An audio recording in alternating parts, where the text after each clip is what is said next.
Now here are the lineups and batting orders for the second game today.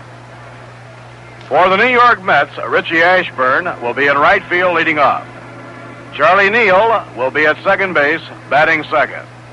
Jim Hickman in center field, batting third. Frank Thomas in left field, batting cleanup.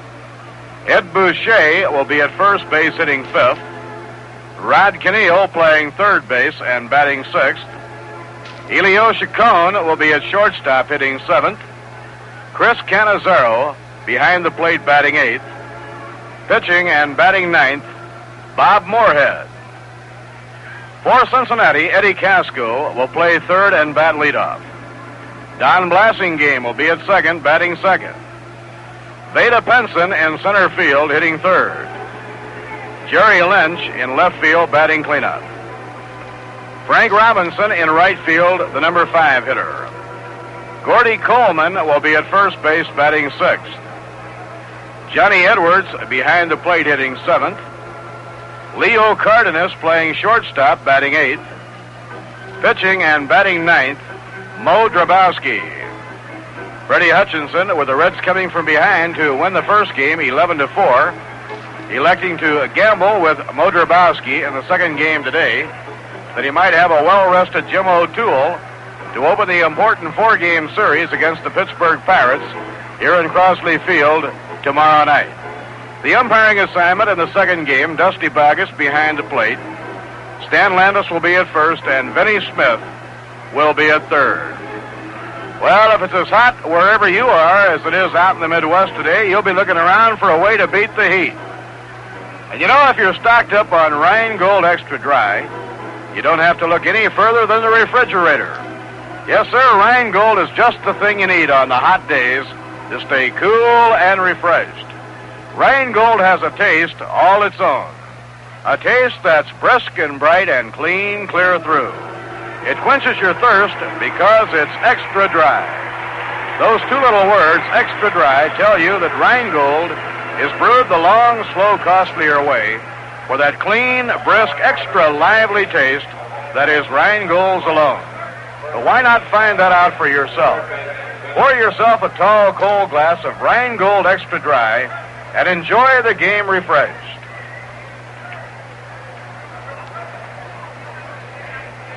On the mound for the Cincinnati Reds, right-hander Mo Drabowski. Mo has 1-2 while losing 5.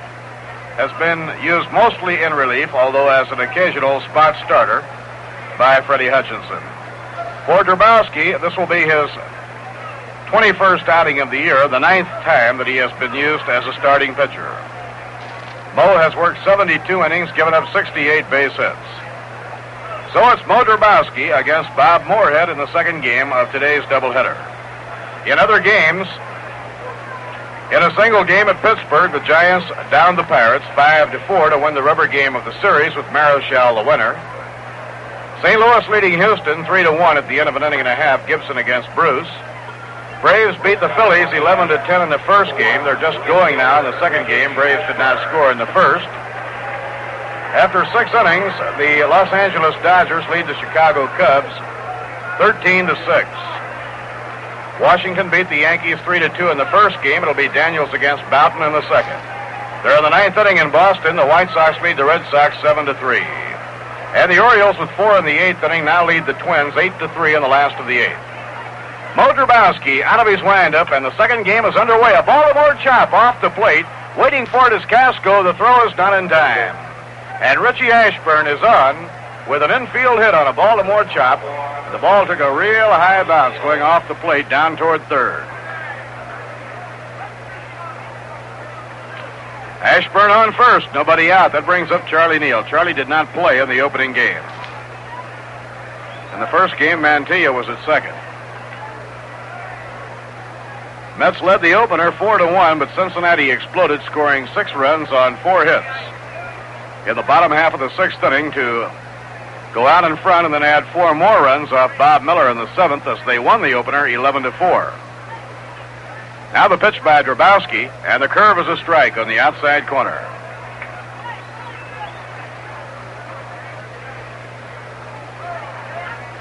After 5, Kansas City leading Detroit 9-1. And Cleveland leads Los Angeles 4-0 in the second inning on the West Coast. Now Drabowski turns and throws to first, not in time.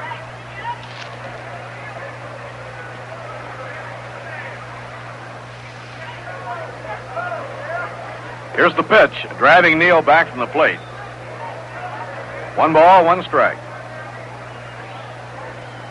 Well, it was a happy return to Cincinnati for veteran southpaw Joe Nuxhall. Joe making his first appearance since coming back to Cincinnati. He worked 3 1/3 in relief in the opening game, allowed no runs, scattered 5 hits. And he doubled a right center off Ken McKenzie, driving 2 big runs in, and Nuxhall was the winning pitcher in the game. It was about this time last year that Cincinnati reached into the minor leagues, into AAA, and picked up Ken Johnson from Toronto, and he gave them a real big lift in their fight to the National League pennant. Count 1-1 on Charlie Neal. The pitch by Drabowski, a ground ball on the right side. Blasingame juggles, has to go to first. In time, getting Charlie Neal. He lost any chance he might have had for the force play on the lead runner, Richie Ashburn.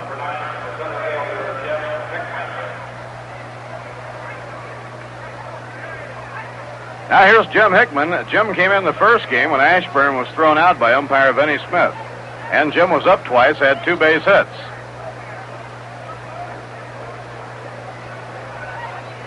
Setting up the Reds defensively, Gordy Coleman at first, Don Blasingame playing second, Leo Cardenas at short, and Eddie Casco at third. Drabowski off the stretch. In comes the pitch. A line drive through the hole. A base hit to left field. Ashburn around third is heading in. There will be no throw. He comes in to score, standing up, and the Mets lead 1-0. 3 hits in a row for Jim Hickman.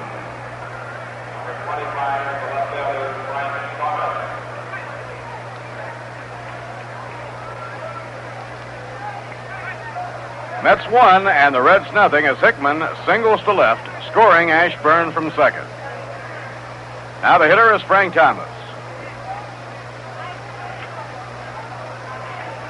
Frank hitless 3 times up in the opening game, was on base once with a walk.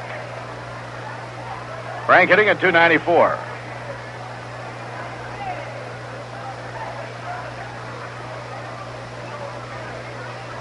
Ed Boucher waiting to bat next. Ball 1, outside and low to Frank Thomas. Frank had home runs in the first 2 games of this series. Now has 17 for the year. Now Drabowski turns and throws to first, not in time. Well, the day has cooled off considerably following the rain, and so the umpires on the baselines are wearing their blue coats in this game. Outside and low. Ball 2, 2-0. Had a fairly good rain at one time during the first ball game. It got very dark and they had to turn the lights on. Finished the first ball game under the lights. The lights are off now.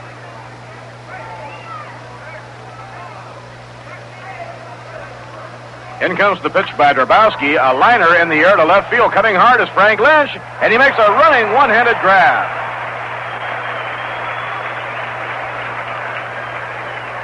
Good play in the outfield by Jerry Lynch, the left fielder. He had to come in hard, and at the last moment he reached out as far as he could and made a glove-handed grab of that liner hit by Thomas. 2 down now. The batter is Ed Boucher. Ed, as a pinch hitter in the opening game, had a base hit off the right field fence. Drabowski delivers a called strike on the outside corner.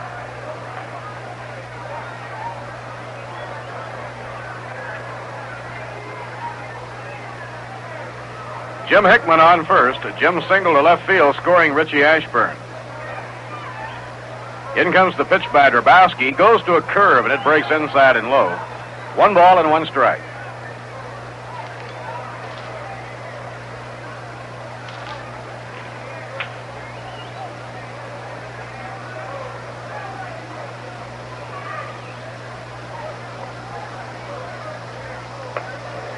Next pitch by the Polish-born right-hander is taken for ball 2, 2-1.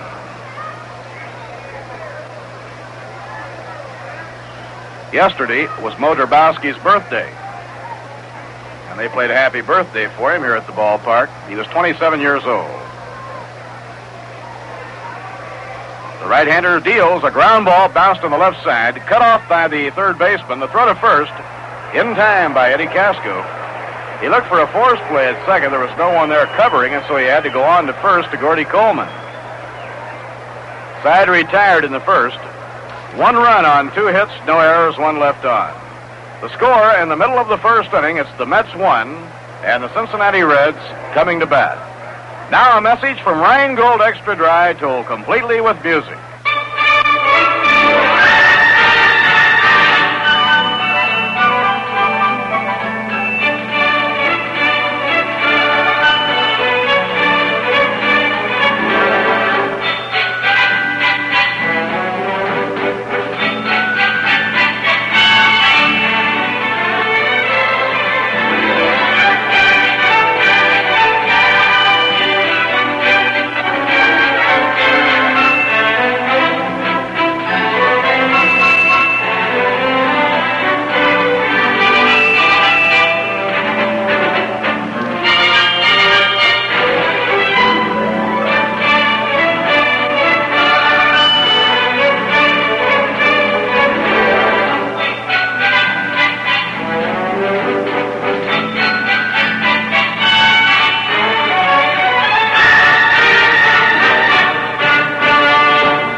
Bob Moorhead on the mound for the New York Mets. In the night camp of this doubleheader, Bob's relief work has been very good over the last 3.5 weeks, and so Casey has promoted him to the starting line.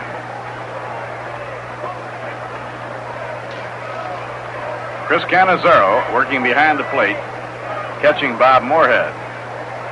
Chris will handle him with his regular catcher's mitt instead of the oversized mitt.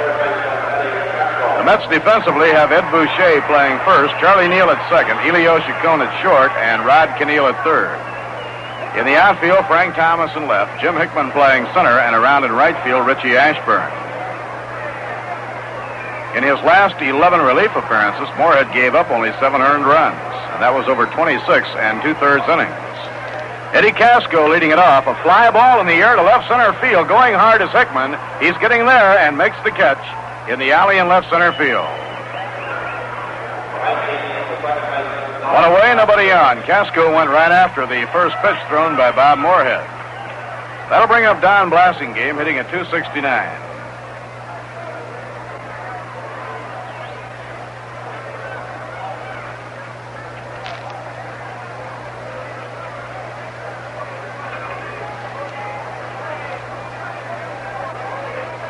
Blasingame had 1 for 4 in the first game.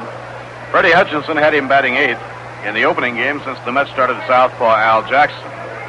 Left-hand hitter takes a curve on the inside corner for a called strike 1.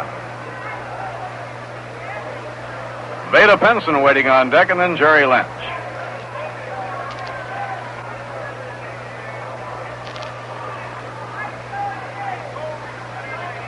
Rod Keneal in close at third against Don Blasingame.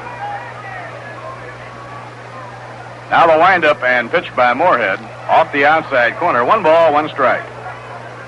First game today, Al Jackson started very effectively. He had a 3-hitter going over the first 5 innings. But the roof fell in on him in the 6th inning when the Reds chased him and continued against Ken McKenzie. Foul ball popped out of play off to the left. 1 ball and 2 strikes on Don Blasingame.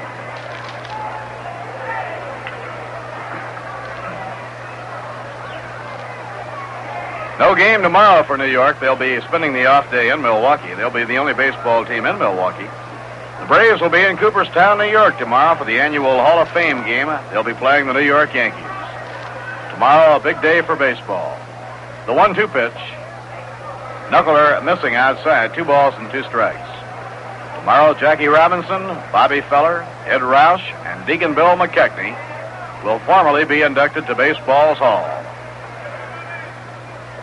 Setting is a beautiful one. The 2-2 pitch by Moorhead. Line drive hit hard down the left field line, and it's foul. Foul by a couple of yards deep down the line and left.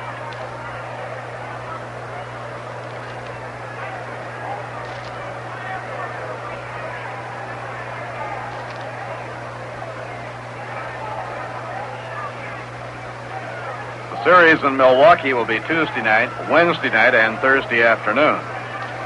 Then a very busy weekend next weekend in St. Louis with a doubleheader Friday night. Twilighter starting 6:30 New York time. A Saturday night game and a Sunday afternoon doubleheader to wind up the road trip. Moorhead pitches 2-2 to Blasingame. A liner to left center field. It'll be in for a base hit. Hickman running over in the alley, picks it up on the run, fires it back in. So Don Blasingame is on with a single to left center field, and it brings up Beta Pinson.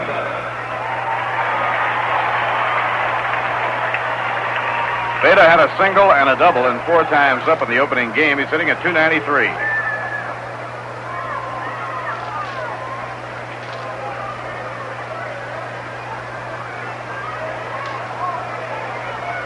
Throw to first, not in time.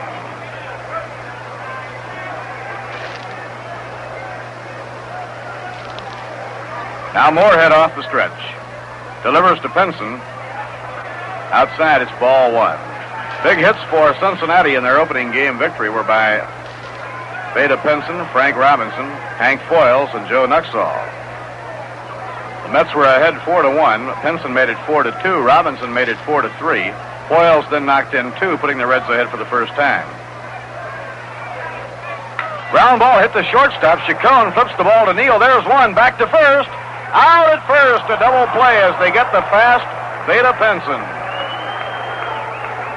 Elio Chacon starting the double play, and Neal made a fine pivot and relay throw on to first to Ed Boucher. So the side is out in the first inning with no runs, 1 hit, no errors, none left on. At the end of 1, Mets 1 and the Reds nothing. Now, while the teams are changing sides, we'll bring you right up to date on all of the other action. In Pittsburgh, the Giants took the rubber game of the series, winning 5-4. Marichal all the way. Harvey Haddix the loser. Philippe Alou, Willie Mays, Jim Davenport, Jose Pagan, and Dick Stewart had home runs in the game. After 2.5 at Houston, the Cardinals lead Houston 3-1. Gibson against Bruce. Milwaukee won the opener from Philadelphia 11-10. Notabart the winner in relief and Balshin the loser. It's Denny LeMaster against Dallas Green in the second game, and it's raining. Raining in Chicago, too, where they're held up after 6. The Dodgers in front 13-6 over the Cubs. In the American League, Washington beat the Yankees 3-2 on a 4-hitter by Dave Stenhouse to snap a 9-game winning streak for New York. Bill Stafford the loser. Benny Daniels against Jim Bouton in the second game. The White Sox turned back the Red Sox 7-3. Bauman the winner and the loser Mike Fornelius. They're in the last of the 9th inning in Minnesota. The Orioles lead the Minnesota Twins 8-3. Home runs by Jackie Brandt and Jim Gentile for the Birds. Harmon Killebrew and Bernie Allen for the Twins. Kansas City leading Detroit 10-2 at the end of 6. And at the end of an inning and a half, Cleveland 4, the Angels nothing. On 2-run homers by Willie Kirkland and Jerry Kendall. Jim Perry against Don Lee. Rod Kniehl, the first man up against Strabowski.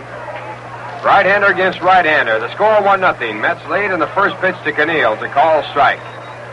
Home plate umpire Dusty Bogus, the first base umpire Stan Landis, and Vinnie Smith out at third. And the pitch back to Rod on the corner, strike 2 call. Mets scored 1 run in the first inning when Richie Ashburn beat out a high bouncer to third. Then Charlie Neal grounded out to second base, but Jim Hickman came through with a single to left to drive in the only run of the game. There's a check on the swing. It goes as a strike. Foul ball, and it's still 0-2 on Rod Kniehl. Rod had 2 hits in the first game, 2 for 4. He is 4 for 10 in the series. Batting at .287. And the pitch back to him by Drabowski is high, ball 1, fastball. 1 ball, 2 strikes. Mo Drabowski, signed by the Chicago Cubs, originally one of the outstanding young prospects in the Cubs organization. Then he hurt his arm. Picked up by the Cincinnati Reds, now trying to make a comeback. Here's the 1-2 pitch, popped up and going out of play. And while we have time, we'll take this opportunity to pause for station identification. This is WGY Schenectady, 810 on your dial, where the time now is 29 minutes before 6 o'clock and the temperature is 76 degrees. Next pitch to Rod Kniehl is outside, ball 2. 2 balls and 2 strikes. Ralph Kiner along with Bob Murphy and Lindsey Nelson from Crosley Field in Cincinnati. Score 1-0 favor of the Mets. And with no one out here in the top of the second, Rod Canneel fouls the next pitch straight back, and the count remains at 2 balls and 2 strikes.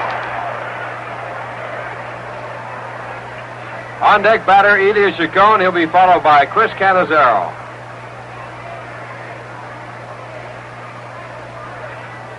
Mets have played 34 one-run ball games so far this year. Playing right now in their 94th game of the year. And again the 2-2 pitch, and again it's fouled away.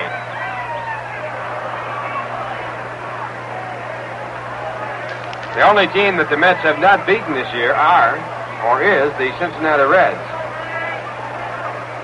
They stand at 6-0 with them. Losing the first 3 of the series right here, 3-1, 5-3, and the first game 11-4. Here again the 2-2 pitch, and here again a foul ball. So Rod Canneel stays alive against Mo Drabowsky. Mo looking for his 3rd victory of the year. He has lost 5. Big right-hander.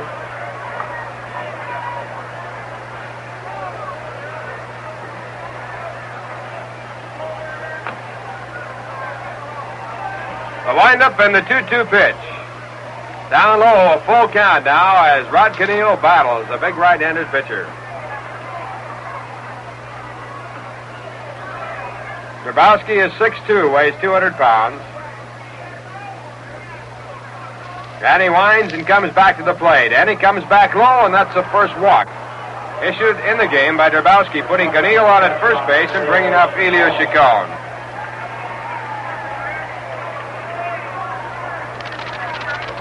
Well, the Mets broke out in front in the first game of this doubleheader as they scored 1 run in the first inning, added 2 more in the second, and at one time in the first game they had a 4-0 lead. It was cut to 4-1, and then 6 runs turned the game around in favor of the Cincinnati Reds.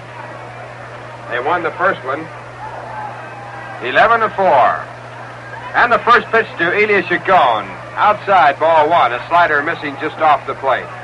Elio batting .229.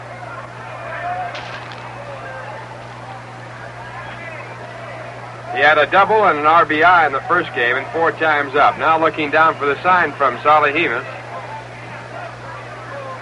Canneel on at first, no one out.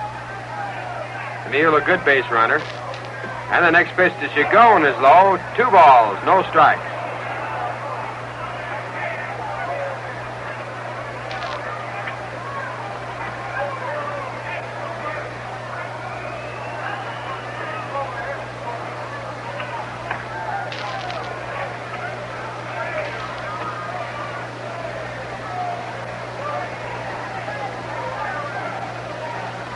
Throw to first base, chasing Canneel back. He gets back safely. Myron Walter Mo Drabowsky, born in Poland. Back to the plate. This time he catches a strike. 2 balls and 1 strike.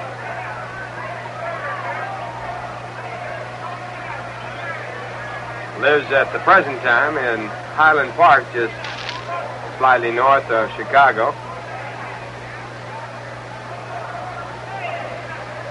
Last year, started the season with Milwaukee. He was drafted from Louisville by the Cincinnati Reds. Again, he goes to first, again with the chance of a hit-and-run play on.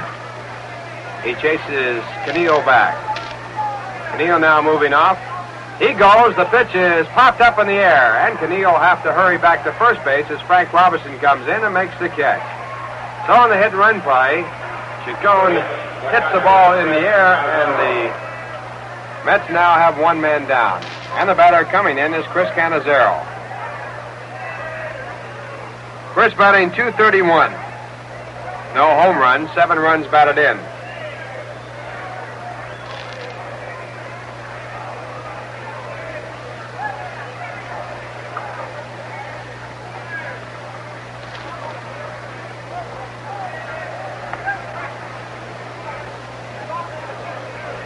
Batting from the right-hand side, and Drabowsky looking at first comes to the plate and misses outside, ball 1. 1 ball and no strikes.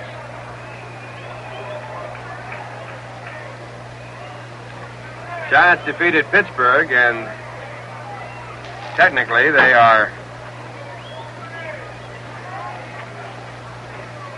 1.5 games back of the Dodgers. Their game still being held by rain. There goes Keneal. The pitch is lined to center. It's going to be a base hit. Keneal goes to second.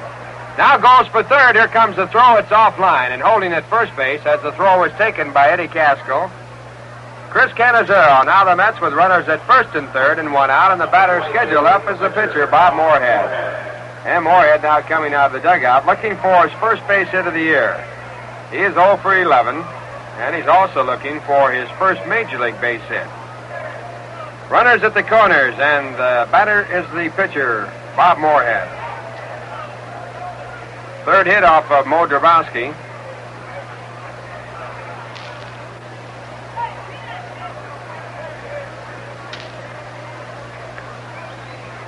And the hit-and-run play, setting up the fact that Keneal could go to third on the ball. The ball was well hit into center field. Pinson, who came on quickly, made the throw to third, but couldn't get the ball there in time. Now time call. Asali Hemus talks to Moorhead about what he should be doing in the spot here. One out. On deck batter is Richie Ashburn. Richie had a short game. In the first game, he was ejected from the game by Vinnie Smith in the seventh inning.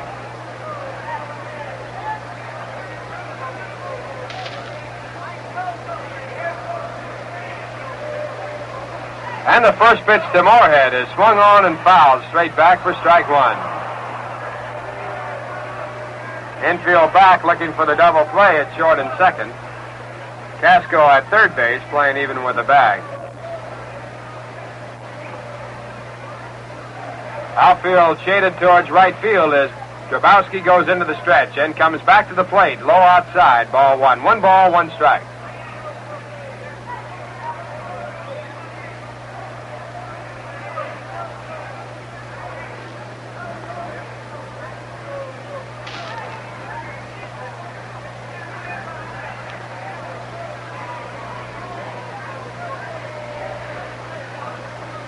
Now the 1-1 pitch to the pitcher. A curveball. It's over. Strike two.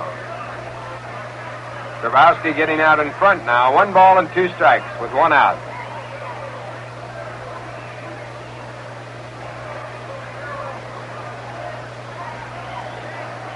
Still day. The wind that was blowing earlier in the day now just about completely off.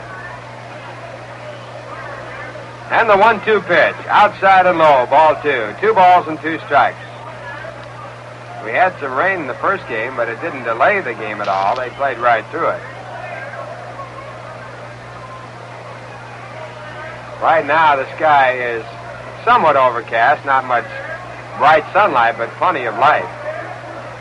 Here's the 2-2 pitch, high for ball 3. Full count now. We'll see what Cannizzaro does at first base. 1 out. On deck batter, Richie Ashburn. This is a tough call for a manager right here. Pitcher batting, runners at first and third. Should you send a man or not? Of course, the pitcher certainly vulnerable to a strikeout, and of course, that would set up a possible double play if the runner goes, but then again, it could be a double steal setup. The runner goes, the pitch is fouled off to the right-hand side, and that pitch was out of the strike zone, inside and tight. And Moorhead started the swing, tried to hold up, and the ball glanced off of his bat. So he beats himself out of a walk, and it sends Cannizzaro back to first base, and the count holds to 3-2.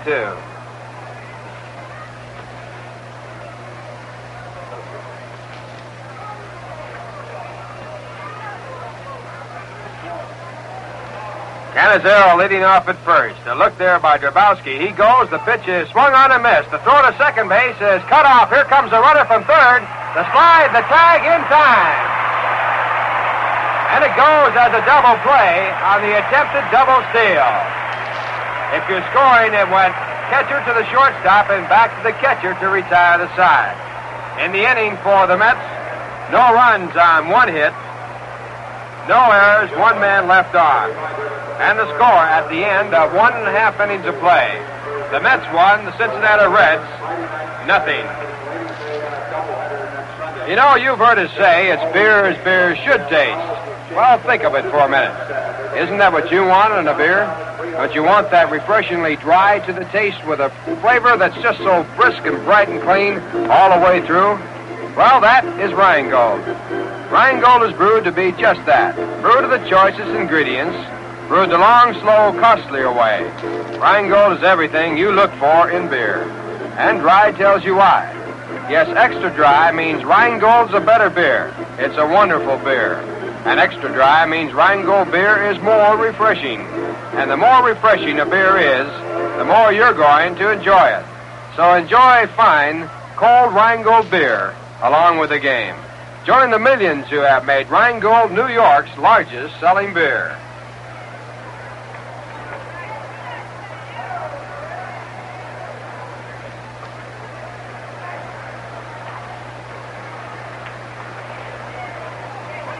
Bottom half of the second inning coming up, and coming up for their second turn, the Cincinnati Reds.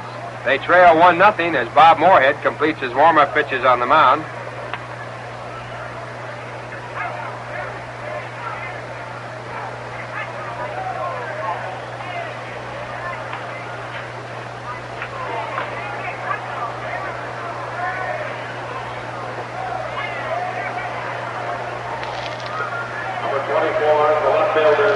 Here's the final score. Baltimore took the Twins 8-6. The winning pitcher was Roberts. He's done a fine job over in the American League. The losing pitcher, Pasquale.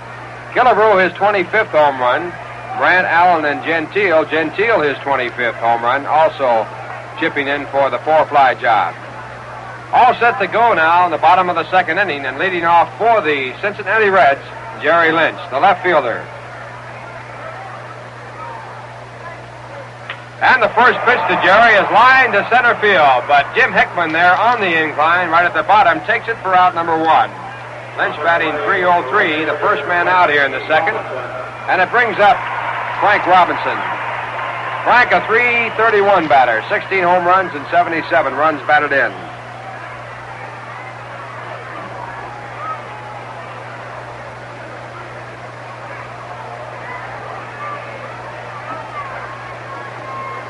Robinson batting from the right-hand side. 1-0 game. Mets lead it, and the first pitch to the right-handed batter. Taken over, a curveball, strike one.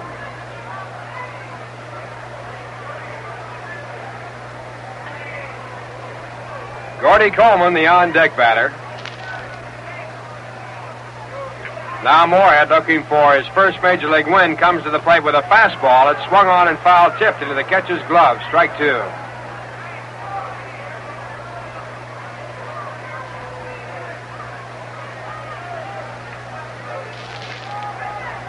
Bob Moorhead pitched at Jersey City last year, and this year is his first year in the major leagues. He shakes off the first sign, the second. He has a knuckleball, and the pitch is hit out to right field. Moving back is Gene Woodling, flipping the glasses down. Should say Richie Ashburn, and he makes a catch for out number two.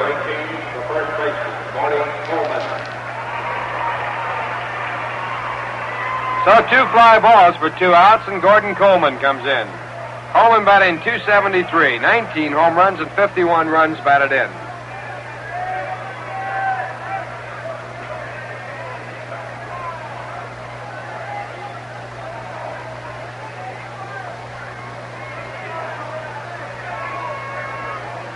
Left-handed batter, and the first pitch to him is a curveball on the outside corner, strike one.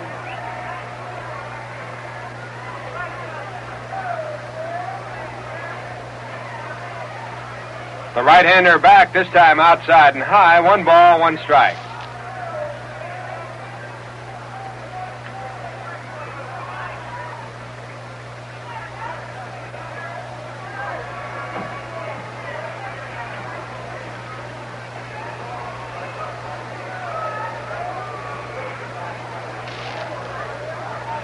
The 1-1 pitch, a check on the swing, outside, ball two. 2 balls and 1.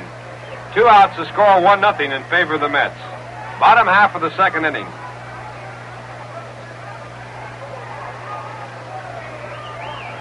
Now the windup and the pitch back. Swung on and fouled straight back. Strike two.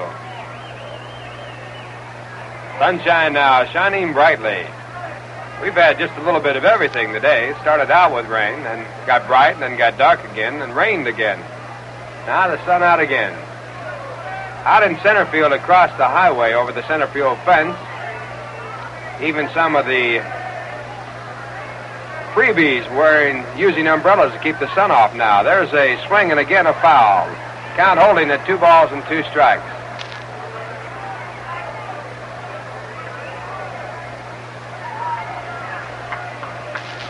On deck batter, the catcher, John Edwards. Reds won the first one 11-4. Coming from behind with 6 big runs to win it. The 2-2 pitch popped up and going out of play. Straight back of home plate. So once again, Coleman stays alive at 2 balls and 2 strikes. Yankees lost to Washington in the American League race. Their first loss after 9 straight wins. Score of that one 3-2. Dave Stenhouse, who pitched for Cincinnati right here, the winning pitcher. Loser was Stafford for the Yanks. There's a swing and again a foul.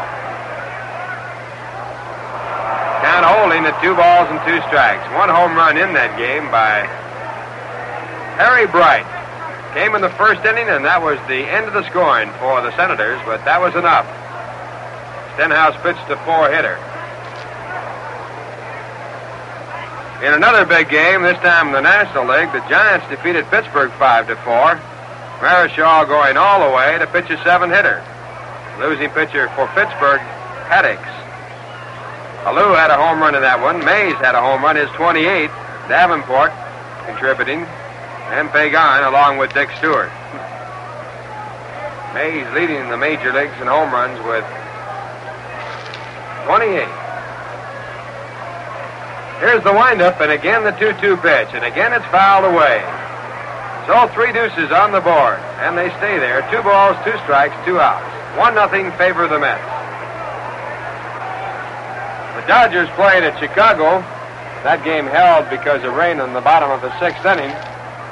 And they lead it 13-6. Roebuck, the pitcher in the game now for the Dodgers. He's pitching against Barney Schultz if the game goes on. So it looks as though the Dodgers will hold on to their present 2-game lead. There's a swing and a miss on a knuckleball, strike 3. So Coleman stayed alive just in time to strike out for the first strikeout of the game for Bob Moorhead. That retires the side. 3 up, 3 down in the score at the end of 2. The Mets won, the Cincinnati Reds, nothing. Well, the Mets return home on August 1st against the Phillies, and just in case you don't have your new revised edition of the Mets yearbook, we'd advise you to mail in right now so you'll be all set to take in the 2 series coming up between the Phillies. 2 games for the Phillies, 1 a night game on the 1st and a day game on the 2nd. And then the big 5-game series with the Reds. Reds coming in town for a night game on Friday night, a doubleheader on Saturday and Sunday. And the Mets yearbook will fill out your complete information book on what's doing with the Mets. Also, some other important events in the book, over 100 pictures. And all you have to do is send a Mets yearbook, Polo Grounds, New York, 39, New York, and be sure to send along 50 cents, too. That little item certainly necessary, but it'll be coming your way in no time at all. Mets yearbook, Polo Grounds, New York, 39, New York. Well, it looks like we got time enough to kill off a bit of this heat. Just the time it takes to order up or open up a frosty can or bottle of cold, refreshing Rheingold Extra Dry. You'll feel refreshed and enjoy the game all the more. 1-0 game, Mets lead as Richie Ashburn comes to bat for the second time. Richie has scored the only run of the game. He beat out a high Baltimore chop, then scored when Jim Hickman picked up his 3rd hit of the day, 3 in a row, a single to left center field. And the first pitch to Richie Ashburn is a called strike as Mo Drabowsky comes in with a fastball. Richie started this game batting .294. Now the right-hander back to the left-handed batter. Strike 2 call. Dusty Boggess giving the wide sweep with the right hand for the strike call. On deck batter, Charlie Neal. He'll be followed by Jim Hickman. Here's the windup and the 2-strike pitch. Hit in the air to right center field. Shallow out there. Coming on is Frank Robinson. He makes the catch for out number 1. So Richie's down for the first out in the third, and it brings up Charlie Neal. Charlie did not play in the first game, and his first time up in the second game resulted in a ground ball to second base. He is 0 for 1, started the game at 252. 7 home runs, 32 runs batted in, and he swings and foul tips the first pitch right into the catcher's glove. Strike one.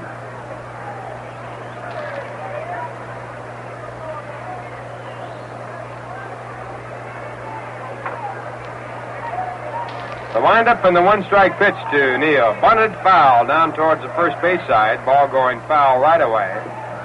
Strike two.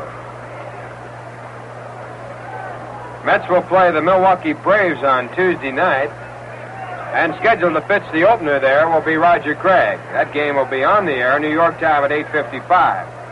They'll play a night game on Wednesday. That game also televised. And will be on the air at 8:55 for that one, too. Roger Craig, the starting pitcher in that series, 3-game series with the Braves.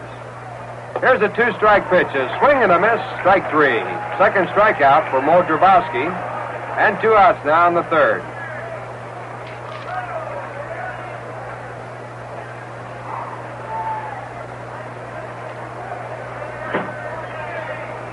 Now the batter, Jim Hickman. Jim went in the game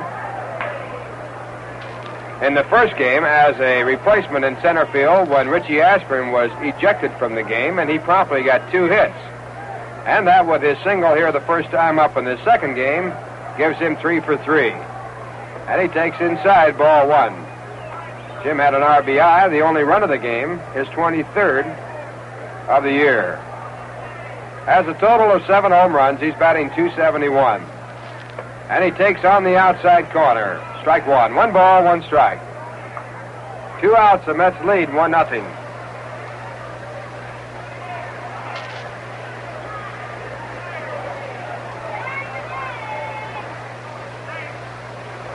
The windup by Drabowsky, and the pitch is outside. Ball 2. 2 balls and 1 strike.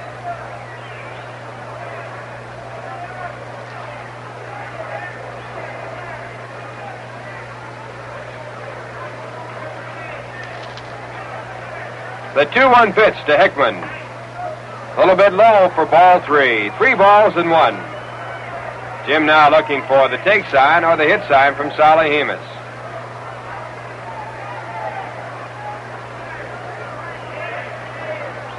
Hemus has more signs than the New York Street Department. Now the 3-1 pitch. Hit hard, foul down the third base side. Count going to 3-2. Hickman all the way with Mo Drabowsky. On deck batter is Frank Thomas.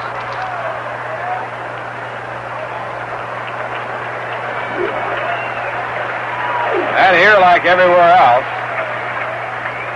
one of the kids falling over the railing to come up with a ball.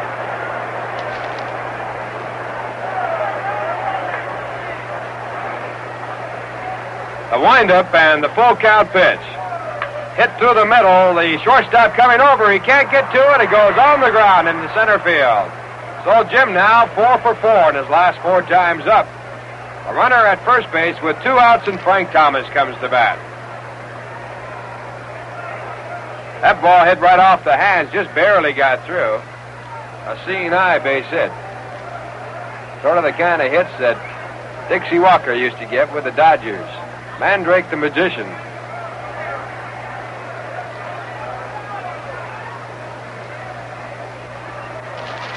Frank Thomas out on a line drive to left field. A good play by Jerry Lynch. 0 for 1. And he takes a curve outside, ball 1. Frank batting .294 at the start of the game. He's had 2 home runs in the series to bring his total to 17, and he has 56 runs batted in. The Dodger game was called on account of rain in Chicago, and they win it. Throw to first base, Hickman back. And the Dodgers holding their lead of 2 games against the San Francisco Giants, who defeated Pittsburgh. 1-0 pitch to Thomas, bounced down the third. Coming up with the ball, Casco going across the diamond to Coleman, out number 3. In that Dodger game, the Dodgers 13 runs on 15 hits. The game was called in the top of the 7th inning. The Cubs had 6 runs on 9 hits. In the inning right here, though, the Mets no runs on 1 hit. There were no errors, 1 man left. And the score at the end of 2 1/2 innings of play. The Mets won, the Cincinnati Reds nothing. Let's listen now to a trio of your favorite performers. The Rheingold Extra Dry, extra talented players sing a medley of your favorite songs.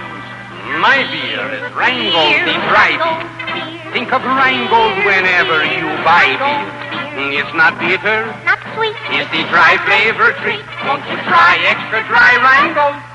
Rheingold beer. My beer is Rheingold, the dry beer. Think of Rheingold whenever you buy beer. It's not bitter, not sweet. It's the dry flavor treat. Won't you try extra dry Rheingold beer? My beer is Rheingold, the dry beer. Think of Rheingold whenever you buy beer. It's not bitter, not sweet. It's a dry flavor treat. Won't you try extra dry Rheingold beer?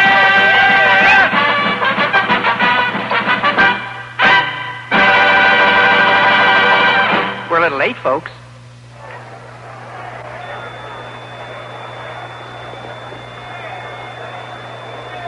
Bob Moorhead warming up the mound to start the 3rd inning. He'll be pitching to John Edwards, then Leo Cardenas, and the pitcher Mo Drabowski. Moorhead through 2 innings has given up only 1 hit. That was the Don Blassen game, and he was erased when Veda Pinson hit into a fast double play. So he has faced 6 men in 2 innings so far. And here comes John Edwards. Edwards batting .263, 5 home runs and 30 runs batted in. He's used against the right-handed pitchers. Hank Quarles goes against the left. And the first pitch to the left-handed batter. Bounced slowly down towards first base. Ed Boucher up with the ball, throws over to first base to Moorhead as he covers out number 1. And it brings up Leo Cardenas.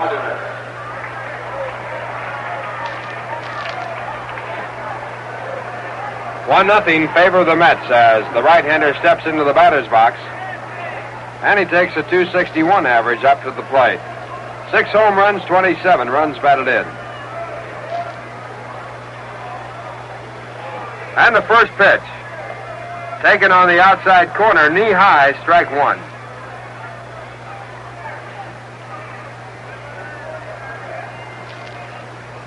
On deck batter, Mo Drabowski.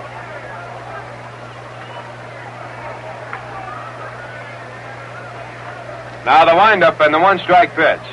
Outside and high, ball 1. The Senators have taken a 1-0 lead over the Yankees after winning the first game 3-2 as they score 1 run in the top of the 4th. Benny Daniels against Booten. Bouncing ball, a comebacker, 1 hopper to Bob Moorhead. He goes to first, out number 2. So, Moorhead reverses the last procedure as Edwards grounded out to first base and Boucher threw to Moorhead. This time, Moorhead threw to Boucher to pick up a second out, and it brings up the pitcher, Mo Drabowski.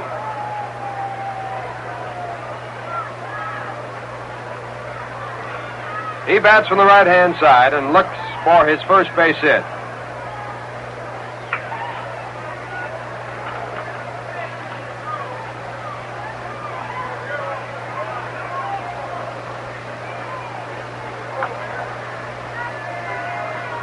Now Moorhead with his windup and the first pitch. On the outside corner, a slider, strike 1.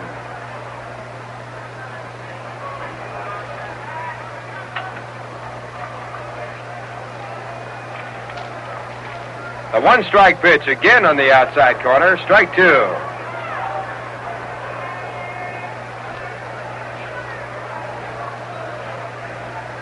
Bob Moorhead making his 4th start of the year. This is his 27th appearance on the mound. And back to the plate. And this one sails right over the top of the catcher's head. Ball 1. Pitch was right over the plate, but too high for Cannizzaro to take. No damage done, no one on. The count 1 ball and 2 strikes with 2 outs. 1-0 favor the Mets.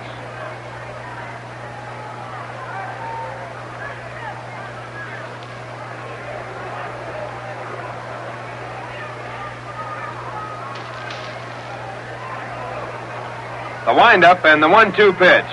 Swung on and missed, strike 3 to retire the side. The second strikeout for Moorhead. In the inning, 3 up and 3 down the score at the end of 3. The Mets won, the Cincinnati Reds nothing. And let's take this opportunity to duck out and let you duck in for station identification. This is WGY Schenectady, where you can hear all the games of the New York Mets. For baseball, the best in music.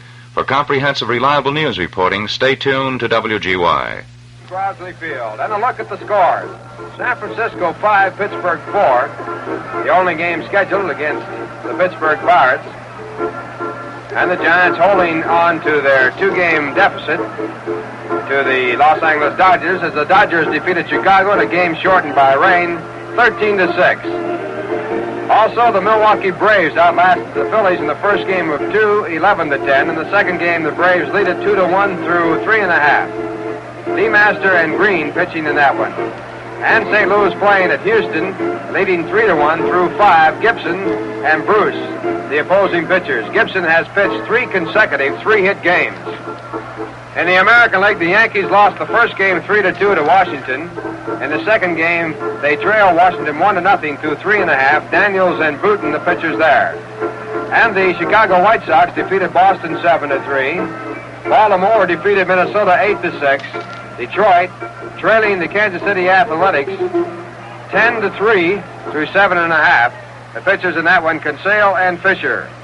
And the final game scheduled in the American League, the Cleveland Indians 7, the Los Angeles Angels nothing. Perry and Botts now pitching for the Angels. Cleveland having lost 9 in a row, now out in front, trying to break their losing streak. And now here's Bob Murphy.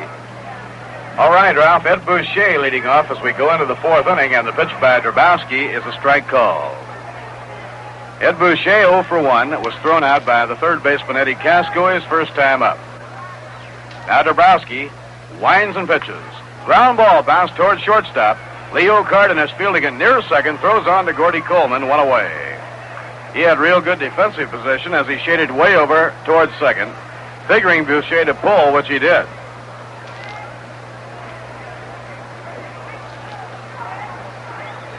One away and nobody on. The hitter now is Rod Kinneal.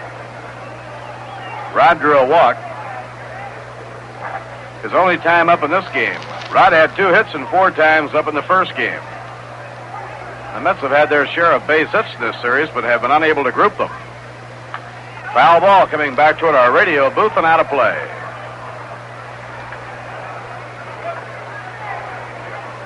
In the first game of the series, won by Cincinnati 3-1, the Mets out-hit the Reds 8-7. In game 2, they out-hit Cincinnati 11-7, but lost 5-3. Grounder hit hard to short, glove-handed by Leo Cardenas. The throw to first, 2 men down. Good play by Cardenas, going to his left to grab that one on the first hop. 2 up and 2 set aside by right-hander Mo Drabowski, and the hitter coming on now is Elio Chacon. Little Elio flied to right his first time up.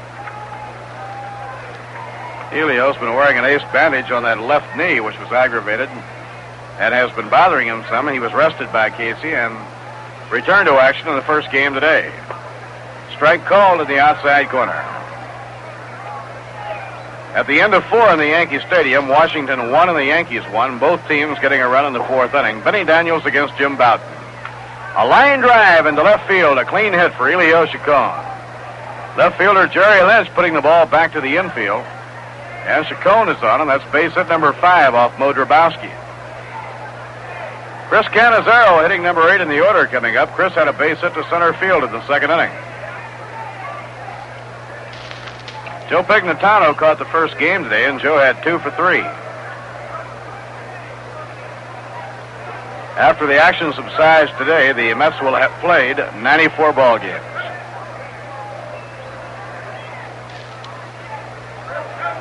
They'll have 3 in Milwaukee and 5 in St. Louis. So the Mets will be over the 100 game mark when they get back to the Polo Grounds on Wednesday, August 1. Outside and low, it's ball 1.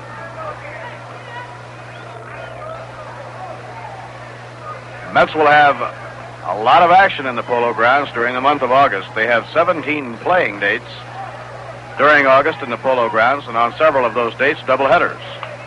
A pop foul back toward the crowd. Here comes Johnny Edwards hoping for a play, but it's out of reach. Drops into the field boxes, out of play.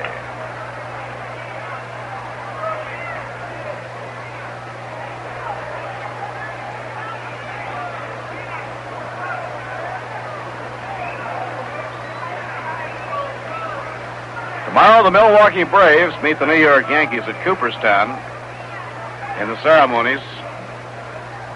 Prior to the game at Cooperstown tomorrow, Jackie Robinson, Bobby Feller, Ed Roush, and Deacon Bill McKechnie go into the Hall of Fame. A throw to first, not in time. A wonderful testimonial dinner being given for Jackie Robinson. A high pop fly to short left field. Leo Cardenas drifting into shallow left is waved off by Lynch. He drops the ball. Racing on to second, Cannizzaro. Chacon is trying to score the play. He's out at the plate. On to third goes Cannizzaro. Chacon trying to score is out at the plate to retire the side.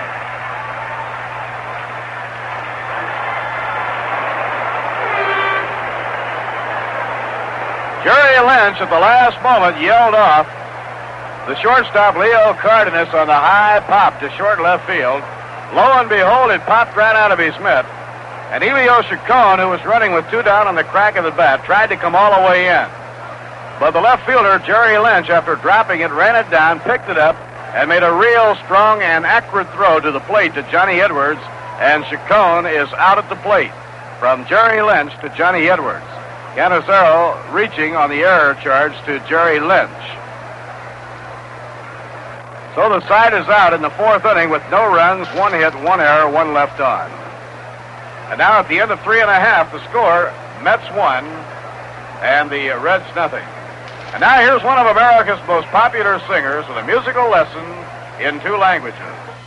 Vic Damone saying down on Mulberry Street, far and near, the one they like is Rheingold beer. Rheingold è la birra da bere, che delizia poterla godere. Dolce amara non è, ma perfetta lo è, comperate la Rheingold teste. Italian and English have the same word for refreshment, Rheingold. Remember that name when you want beer that's brisk and bright and clean clear through. Dry tells you why. Rheingold is brewed the long, slow, costlier way. It's New York's favorite. It's beer as beer should taste. My beer is Rheingold, the dry beer. Think of Rheingold whenever you buy beer. It's not bitter, not sweet. It's the dry flavor treat. Won't you try extra dry Rheingold beer? Shout!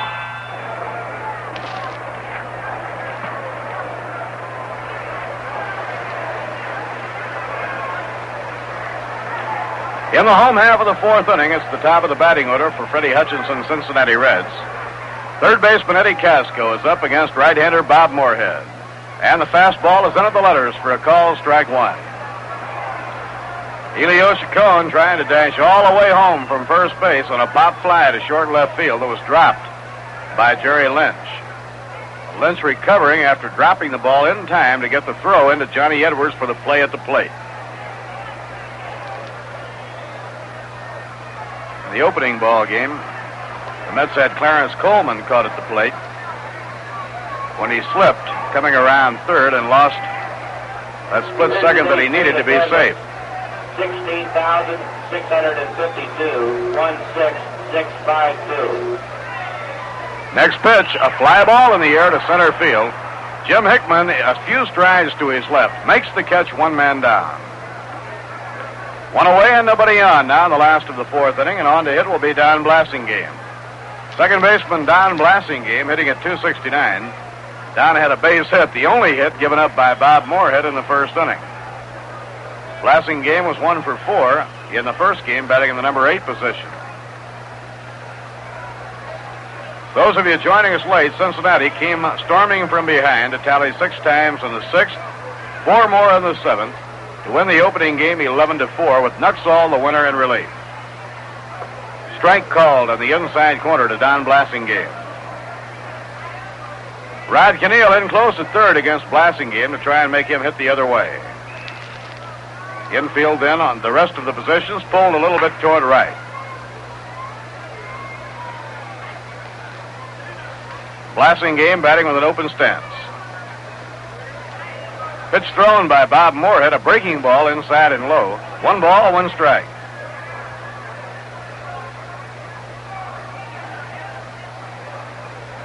Right here, the New York Mets lead the Cincinnati Reds 1-0. We're in the last half of the 4th inning. Moorhead's 1-1 pitch. Curve outside, 2 balls and 1 strike. Vada Pinson on deck and then Jerry Lynch. The Reds will be opening a 4-game series against Pittsburgh here tomorrow night. Monday night, Tuesday night, Wednesday night, and Thursday night. Pitching 2-1. That's over. Strike 2 called. 2-2 on Blasingame.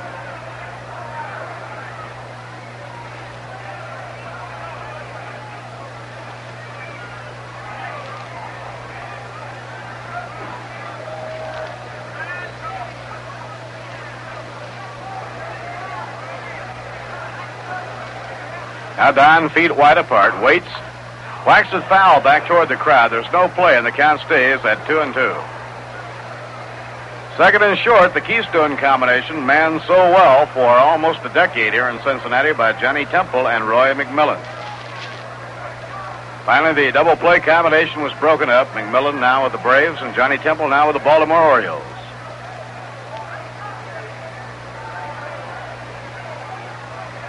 Count 2-2 on Blasingame. Moorhead over the head. Down comes the arm. Strike 3 called. A blazing fastball in the inside corner, and Blasingame is called out. Well, Blasingame stops to fuss for a moment with umpire Dusty Boggess. Strikeout number 3 for Bob Moorhead. 2 outs and nobody on now in the 4th inning. Here's Vada Pinson. Vada hit into a double play started by Elio Chacon in the 1st inning. He is without a doubt one of the toughest men in baseball to double up. Ground smash up the middle for a base hit going into center field. Jim Hickman scooping it up. And Pinson takes the turn. He's on with a single, and that's the second Cincinnati hit. Every time one of the Reds delivers a base hit, you hear that bugle call, and then the crowd all putting out charge.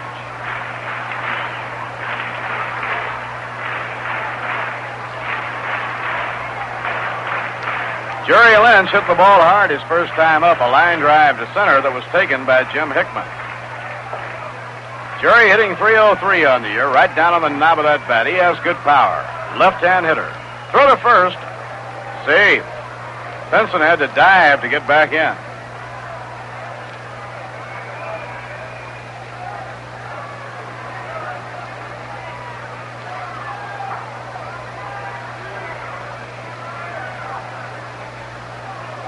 Mets lead 1-0. They scored in the 1st inning.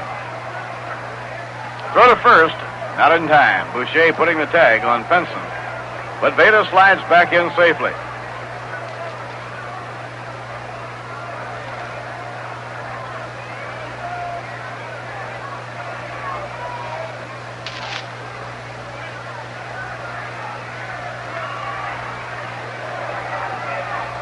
Two-strike pitch. And the slow breaking ball is over for a called strike.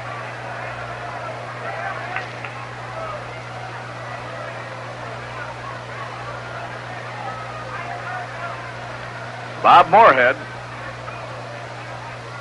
big blonde right-hander from Lemoyne, Pennsylvania, hurling for the New York Mets. Bob is a good competitor on the mound. Outfield deep and to right. The throw to first is not in time.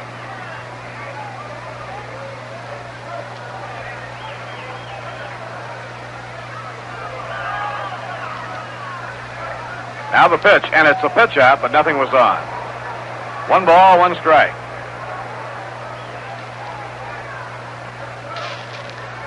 Reds moved past the Cardinals in the standings just by percentage points when they beat the Mets yesterday, while the Cardinals split a day-night doubleheader with the Houston Colt 45s.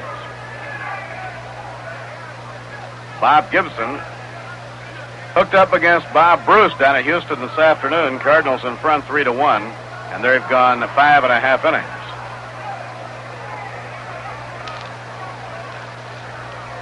Count 1-1. Moorhead keeps an eye on Pinson. There he goes. The pitch pops out of Canizaro's glove. Stolen base for Vada Pinson. He sets himself up in scoring position, and he represents the potential tying run. Canizaro, in his anxiety to get a play on Vada Pinson, had the fastball pop out of his mitt as he tried to grab it in a hurry. So the count is 2-1 now, with Pinson on second.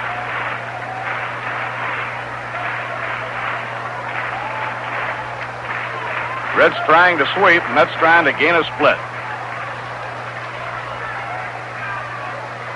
Now Reggie Otero on the lines at third, shouting out instructions to Vada Pinson. Ball 3. Moorhead behind on Lynch, 3-1. Frank Robinson on deck.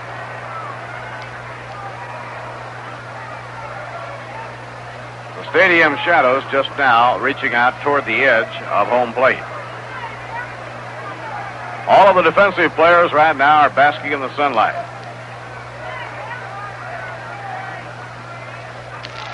Now Moorhead for one of the few times behind on the count to the hitter. 3-1 to Jerry Lynch. Here's the pitch on the way. Swing and a miss. It gets away. Pinson going to third. The throw to third. Slide. He's out at third base. Pinson is out at third. On a curve that was swung and missed, it popped out of Canizaro's mitt, and Pinson broke for third. But Canizaro recovered, and he really had something on that throw, going down to Rod Caniel. They had the ball waiting on Vada Pinson.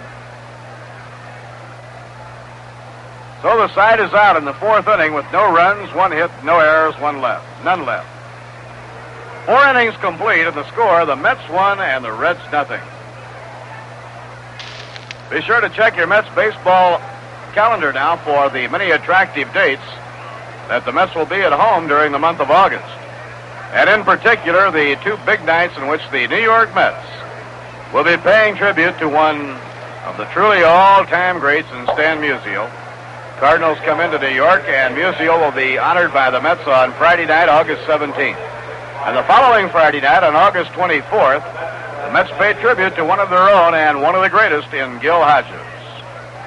Tickets are on sale at the advanced sale window on the 8th Avenue side of the Polo Grounds, and also for your added convenience, Grand Central Station near the 42nd and Vanderbilt ramp at the Long Island waiting room of the Penn Station. Remember, too, that ticket reservations for all future Polo Grounds games may be made at all Howard Clothes stores in the greater New York area. Say, you know, there's nothing like a tall, frosty glass of Rheingold to keep you refreshed and help you enjoy the game. Hope you've got plenty on hand. You just can't beat Rheingold Extra Dry for that extra refreshment. Now Bob Moorhead leads off against Mo Drabowsky in the top of the 5th inning. The right-hander's pitch is right in there. Strike 1 call. Moorhead 0 for 1. He was struck out his first time up.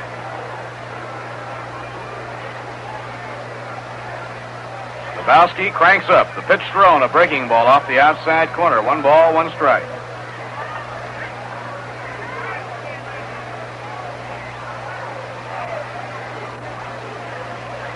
Now the 1-1 delivery. Swing and a miss. Looked like a slider over the outside corner.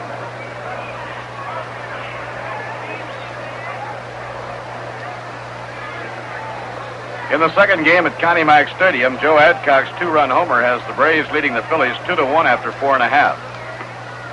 Outside. Count is even now, 2-2. Braves going for a sweep. They won the first game, a real Pier 6 brawl by the score of 11-10. In that first game, it was 10-9 at the end of 4 innings. Only 2 runs in the second half of the game. Pitching 2-2. Just got a piece of it. A foul ball off, no play.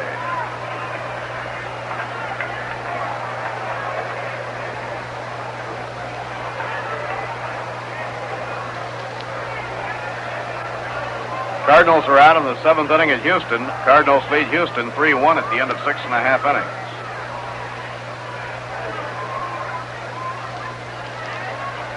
Now the windup pitch by Drabowski, and it's a high pop foul over toward the field boxes. Eddie Casco is over, and he has room. He takes it for the out, retiring Bob Moorhead. One away, nobody on now in the top half of the fifth inning. Top of the order for right fielder Richie Ashburn. The end of 5 in Yankee Stadium. Washington and the Yankees tied up 1-1.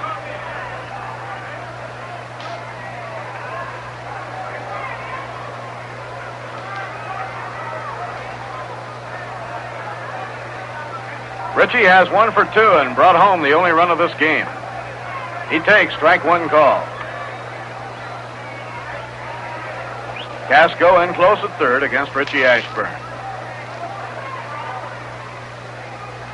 Now Drabowski, the big right-hander, winds and pitches, and the fastball is a little bit high to Richie. 1 ball, 1 strike. That's 1 run on 5 hits and no errors. The Reds, no runs, 2 hits, and 1 error. The error against Cincinnati did not prove costly when Lynch recovered to throw Chacon out at home plate. Ball 2, 2-1.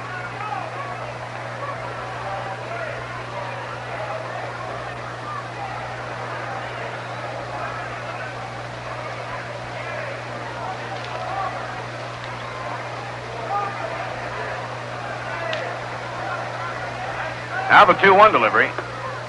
And that's ball 3 up high, 3-1. Well, we have a real good-looking day out here now. Sky is a brilliant blue overhead. Cloudiness has moved on toward the horizon. What was a dead calm, we now have a slight breeze from the prevailing direction blowing to right. Call strike 2 at the letters. A full count, 3-2 on Richie Ashburn. Charlie Neal is the on-deck batter. In the first inning, Richie beat out an infield hit, a Baltimore chop to third. He went to second on a ground ball hit to second base by Charlie Neal. Fly ball hit down the left field line over toward the bullpen. Moving across the line is Jerry Lynch, and he makes the catch.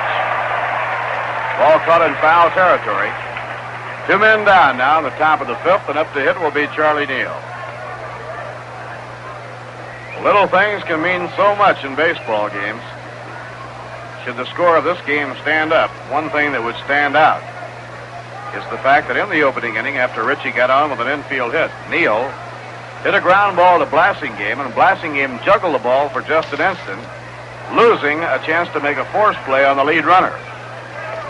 Outside and low, it's ball 1. He still had time to fire to first base and get Charlie Neal, but Ashburn went into scoring position. And Richie raced in to score on a base hit to left field by Jim Hickman. A high foul fly hit deep down the right field line, but out of play.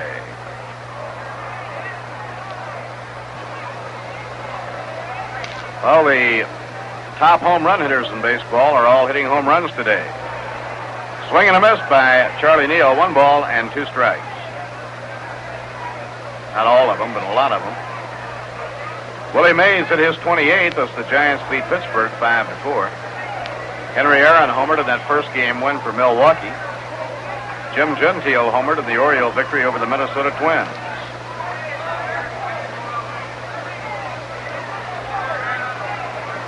Pitching 1-2. Raked foul into the backstop. Count 1-2 on Charlie Neal.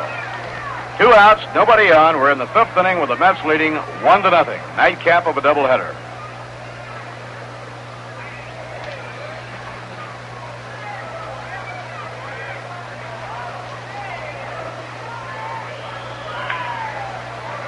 And the ball is popped up by Charlie down the right field line. Scooting over goes Blassingame, and he makes the catch in fair territory near the line. In the 5th inning, the Mets are out in order with no runs, no hits, no errors, none left on. So we've come halfway at the end of 4.5 innings to score. The Mets 1 and the Reds nothing. Well, let's stay right on the subject of baseball for a minute and see if you have the answer to this Rheingold riddle. Now, let's suppose the batter hits a long fly ball down the right field foul line. The right fielder comes over to the line in an effort to make the catch. And with his feet in fair territory, he extends his hands over the foul line and drops the ball. Got it? Feet in fair territory.